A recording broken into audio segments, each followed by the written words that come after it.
In this video, I will be showing you how to use the Canva Bulk Create feature to quickly generate multiple designs at once. Let's get started. I'll begin by selecting a Facebook post template and clicking on Create a Blank Facebook Post to open a fresh canvas. Once inside, I'll head over to the Elements tab and search for a splash graphic. I'll choose this green watercolor splash.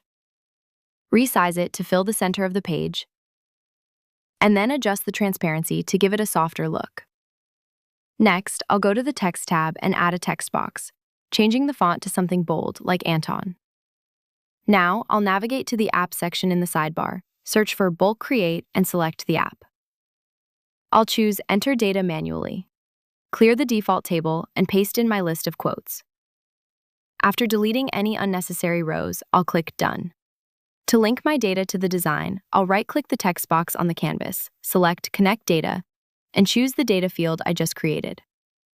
With everything set, I'll click Continue and then Generate Designs. A new document will open with all 10 pages created instantly. To finish up, I'll scroll through each page and manually adjust the size and positioning of the text boxes to ensure every quote is perfectly centered and easy to read against the background. And that's how you can use Bulk Create to save time on your next project.